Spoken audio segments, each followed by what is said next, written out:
Wagner leu, né? A leitura hoje, né? Tá lá em Lucas 18. Eu gostaria que todos abrissem, né? Eu vou ler alguns outros textos, mas que a gente ficasse nesse texto, Lucas 18. Esse é um texto que já é bem pregado aqui, né? Geralmente, tem alguns irmãos que pregam, né? O irmão Júnior fala bastante desse texto, mas a gente sempre pode refletir, né? Sobre ele. Lucas 18, a partir do versículo 9, tá? Essa é a mensagem de hoje. Então, eu até vou falar outras passagens, mas o foco vai ser nele. Lucas 18, a partir do verso 9. Tá? É, verso 9 fala o seguinte. Lucas 18, verso 9. Não, 9 ao 14 vai ser o texto que nós vamos ler hoje. Fala assim: Jesus também contou essa parábola para alguns que confiam em si mesmos por se considerarem justos e desprezam os outros. Todo mundo aqui já sabe, tá? Só uma contextualização. Parábola é o quê? É uma narrativa alegórica que transmite no dicionário, né? Se você for lá pegar, que ela transmite uma mensagem por uma comparação ou por uma analogia. Faz uma analogia tentando transmitir uma mensagem. E que mensagem que é essa? O texto vai falar, ó, para alguns que confiam em si mesmo, se consideram justos e desprezam os outros. Então, toda essa parábola a gente tem que ver com esse foco. Jesus está falando para quê? Qual que é o foco? As pessoas que confiam em si mesmos, que elas se consideram justas e, consequentemente, elas desprezam as outras pessoas. Tá bom? Então, quando a gente for ver essa parábola, é que a gente fique nisso. Primeiro, versículo 10. Dois homens foram ao templo para orar. Um era fariseu e outro era publicano. De novo, a gente tem que tentar entrar no texto, porque senão, se a gente for falar só que um era fariseu e outro era publicano, a gente não entende direito o que era isso. Porque hoje em dia, na nossa sociedade, dificilmente você vai ter um fariseu, alguém que a gente chama de fariseu, dificilmente você vai ter alguém que a gente chama de publicano. Mas o fariseu, né, na época de Cristo, o significado da palavra chamam assim aqueles que se separam, os separados. Era um grupo muito respeitado na época de Jesus, era um grupo eminente. E qual que era a característica relevante deles? Eles observavam a lei de Moisés e as tradições orais de forma muito estrita. Tanto lavar pratos, talheres, rituais de purificação e as leis de Moisés. Então era aquele grupo estrito da observância da lei. Inclusive, nessa própria parábola, ele vai falar isso, tá? Como ele se glorificava porque ele era aquela pessoa estrita, cumpridor da lei e das tradições. O publicano, por outro lado, era considerado o oposto do fariseu. Ele era o quê? Ele era um coletor de impostos para Roma. Porque vamos lembrar, nessa época de Jesus, os judeus eles eram submissos aos romanos, né? Os romanos que dominavam eles. E como esses coletores de impostos eram judeus que ajudavam os romanos, eles eram vistos como quê? Traidores, traidores do povo. Além disso, eles eram vistos muitas vezes como corruptos, como impuros, né? Mateus 9, versículo 10, só para contextualizar isso, vai falar justamente isso. Essa visão, né, se tinha dos publicanos, né? Vamos lembrar que Mateus ou Levi era um discípulo, era um dos apóstolos que era justamente da coletoria. Estando Jesus à mesa na casa de Mateus, muitos publicanos e pecadores vieram e tomaram lugares com Jesus e seus discípulos. Versículo 11. Vendo isso, os fariseus perguntaram aos discípulos de Jesus: por que o mestre de vocês come com os publicanos e pecadores? Eles colocavam. Qual que é a lição disso? Eles colocavam os publicanos na mesma categoria dos pecadores. Para eles era a mesma coisa. Alguém o quê? Diferente dos puros, dos separados, era o quê? Os impuros. Mateus 18, 17, né, num outro contexto também, né, que vai estar falando de repreensão da igreja, vai dar também um pouco dessa ideia para a gente poder ver. Mateus 18, 17. E se ele se recusar a ouvir essas pessoas, exponha o assunto à igreja. E se ele recusar a ouvir também a igreja, considere como gentil e publicano. De novo, aqui o contexto não é esse, mas o contexto é para a gente tentar se colocar na situação de como que era visto os publicanos na época. Alguém muito mal visto pela sociedade. E o fariseu, alguém muito bem visto, alguém de muita importância, alguém de muita proeminência. Tá, então a gente tem esses dois homens foram orar. Um que era muito bem visto e outro que era muito mal visto pela sociedade. Ok, agora vamos voltar para o versículo 11, tá? Vamos voltar lá para o nosso texto, que está em Lucas 18, Lucas 18, versículo 11. Vamos ver essas duas posturas, como que um se posicionou e como que o outro se posicionou. O fariseu ficou em pé e orava de si para si mesmo. Presta atenção, de si para si mesmo. Dessa forma, ó Deus, graças te dou, porque não sou como os demais homens, roubadores, injustos e adúlteros, nem mesmo ainda como esses publicanos. Opa, primeira coisa, vamos ver. Quer dizer que essa parábola está apoiando você fazer tudo isso de errado? Claramente que não. Se a gente for ver lá em 1 Coríntios 6, 9 a 10, eu vou ler aqui para os irmãos rapidamente, a gente vai ver que o objetivo da parábola, em momento nenhum, é apoiar essas práticas erradas, tá? Então, tá aqui, ó, 1 Coríntios 6, 9 a 10. Ou vocês não sabem que os injustos não herdarão o reino de Deus?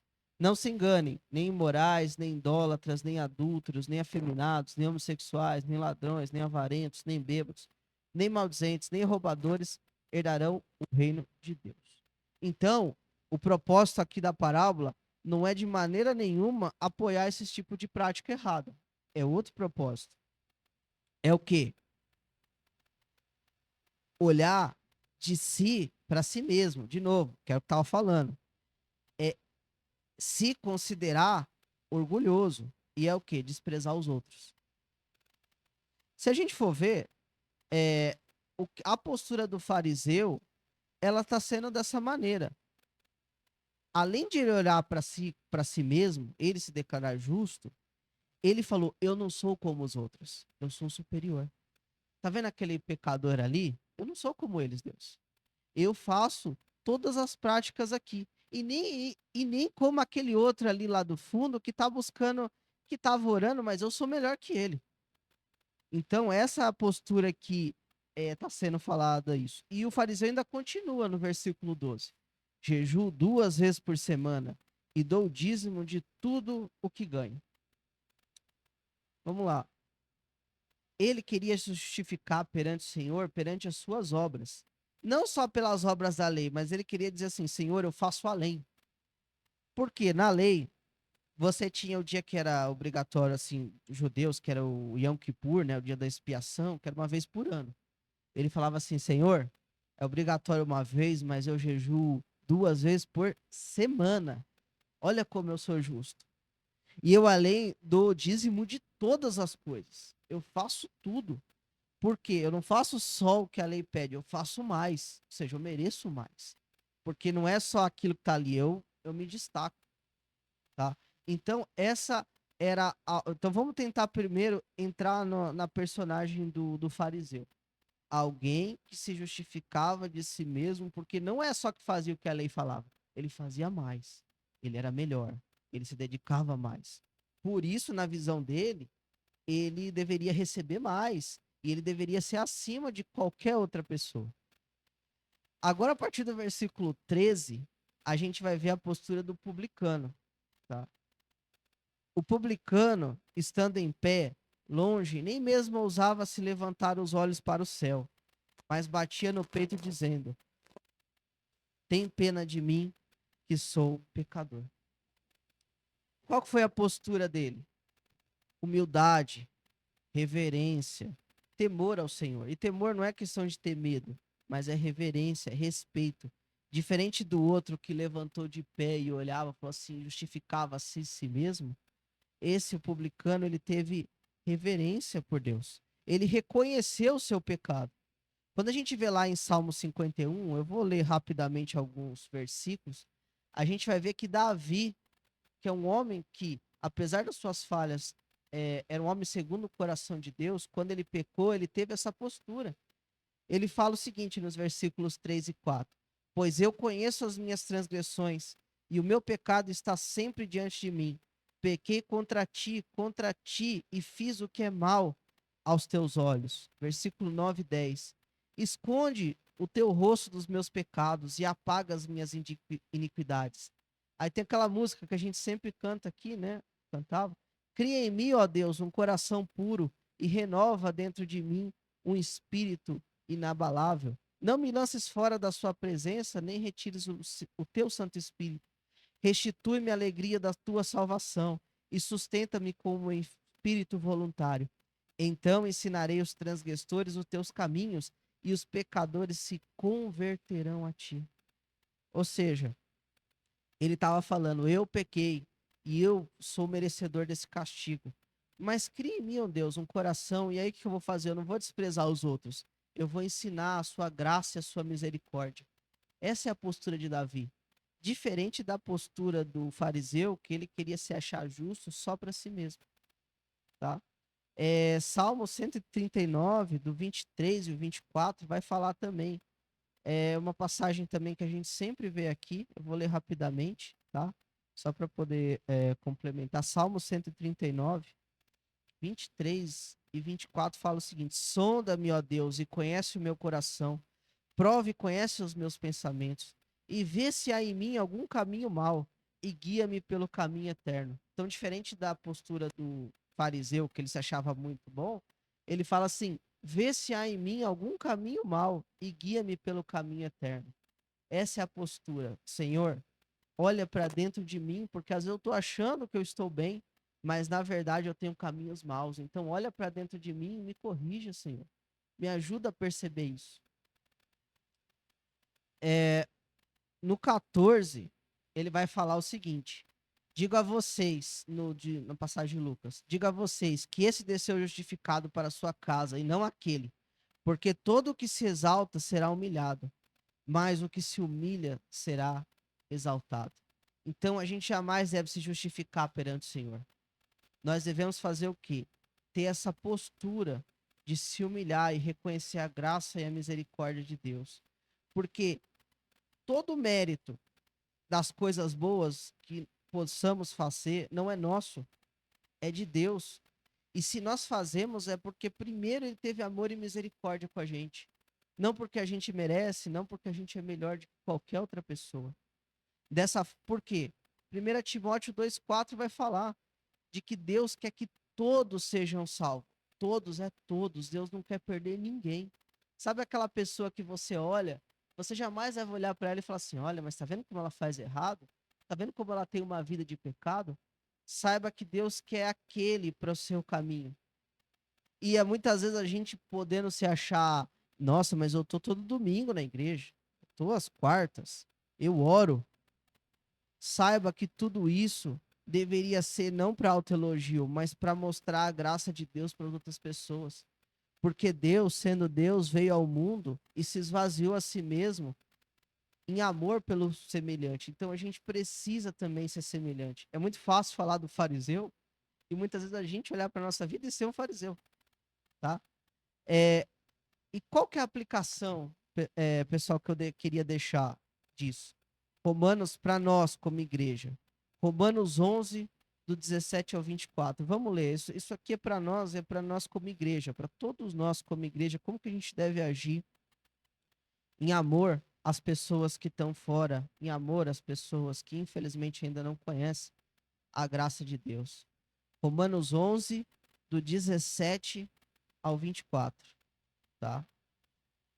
O contexto disso, ele está falando dos judeus, tá? Mas a gente pode aplicar para a nossa vida. Fala o seguinte: se, porém, alguns dos ramos foram quebrados e você, sendo oliveira brava, foi enxertado no meio deles e se tornou participante da raiz e da seiva da oliveira, não se glorie contra os ramos, mas se você se gloriar, lembre-se que não é você que sustenta a raiz, mas é a raiz que sustenta você. Então você dirá: alguns ramos foram quebrados para que eu fosse enxertado. Correto. Eles foram quebrados por causa da incredulidade. Mas você continua firme mediante a fé. Não fique orgulhoso, mas tema. Porque se Deus não poupou os ramos natural, também não poupará você.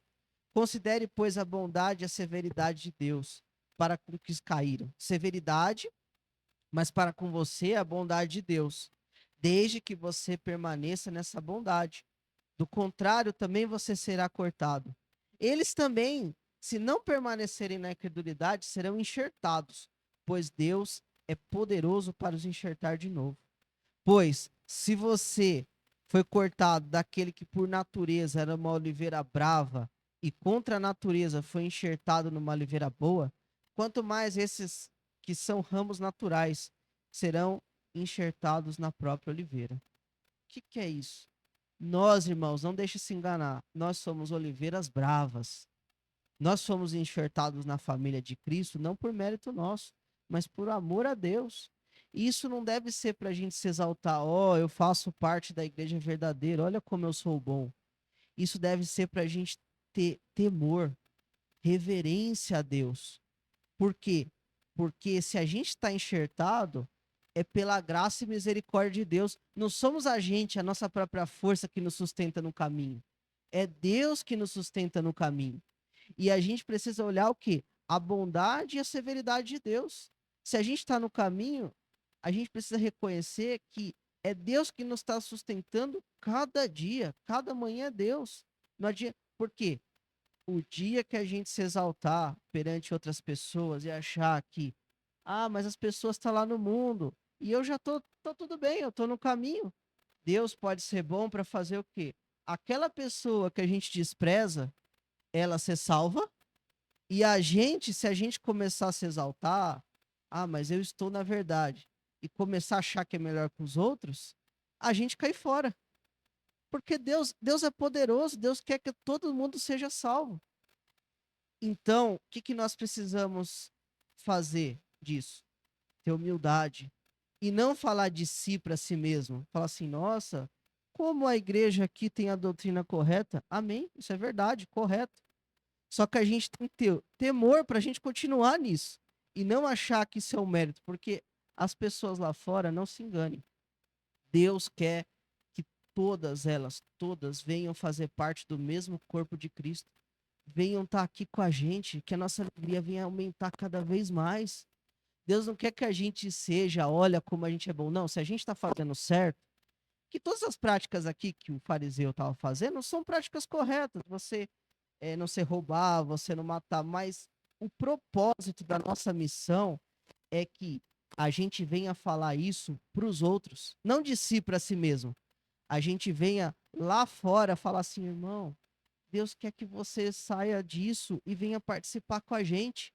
Já pensou se esse fariseu, em vez de falar assim, olha, eu não sou como esse publicano, ele chegasse lá publicano, vem aqui do meu lado, saia dessa vida aqui, vamos participar comigo, vamos orar, vamos estar junto. É essa postura que a gente tem que ter. As pessoas ali, elas estão precisando de pessoas, não que seja conivente com o pecado, mas que dê a mão, fala assim, é possível sair disso. Por quê? Não porque ninguém é melhor, mas porque Deus dá uma oportunidade em Cristo Jesus, tá?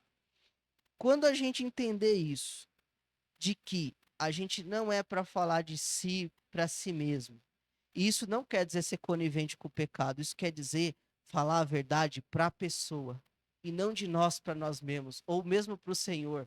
Ó Senhor, como eu sou bom e como eu estou na verdade. Isso não edifica ninguém. Olhar para Deus e falar assim, Deus, eu sou pecador, então me ajude também, assim como o Senhor me amou, que eu possa transmitir essa graça para as outras pessoas, porque o Senhor também ama elas. Quando a gente fizer isso, irmão, e reconhecer de que se a gente está enxertado e como estamos na palavra é mérito de Deus, a gente não vai ficar com essa palavra só para a gente. A gente vai transmitir elas para os outros. Tanto a gente vai se edificar aqui mutualmente, mas a gente vai se preocupar com o nosso chefe lá fora, com a nossa família. A gente vai entender de que se aquela pessoa, com o coração, olhar e falar assim, Deus, tem pena de mim, que sou pecador, ela vai ser justificada. Ela pode do Espírito, ela pode ser batizada corretamente. Ela pode ter dentro dela o Espírito Santo e a gente compartilhar juntos essa alegria. Porque Deus quer que essa pessoa seja justificada. E a gente precisa ter isso. Porque a gente tem que lembrar, uma vez eu até conversei, a gente estava conversando com o irmão falou isso, Caio, a gente está no caminho, mas quanto tempo a gente não ficou fora? Será que agora a gente também não tem que ter amor e misericórdia também? Será que também agora a gente não tem que falar para as pessoas, olha, Deus quer que você esteja desse lado. Deus quer você a gente aqui junto comigo. Então, irmãos, qual que é a mensagem para nós hoje? Vamos falar para as pessoas. Vamos pregar a doutrina, como a identificação com os irmãos, amém. Mas vamos pegar lá fora. Vamos falar essa mensagem para fora. Porque se a gente tiver essa comunhão que é maravilhosa, é bom, mas ela não pode se restringir a nós mesmos. Ela precisa sair dessas quatro paredes, ela precisa alcançar.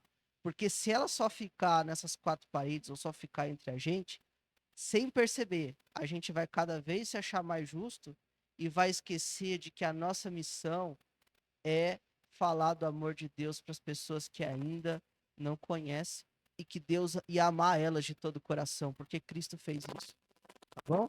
Então, nessa semana, veja que essa mensagem que nós estamos aqui é para a gente aplicar no nosso serviço, na nossa família, porque cada uma das pessoas que está ao nosso redor, Deus quer que ela saia daquilo, daquela vida de pecado, e venha fazer parte dessa família aqui que nós estamos aqui, dessa família de Cristo.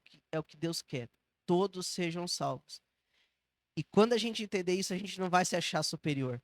A gente vai se achar o quê? Que Deus que está nos sustentando. E vai cada vez mais reconhecer de que tudo que nós fazemos é o fruto do Espírito, é a graça de Deus. E não é o nosso mérito próprio, mas é porque o Senhor tem nos abençoado, o Senhor que tem nos guardado, o Senhor que tem agido das nossas vidas. Amém?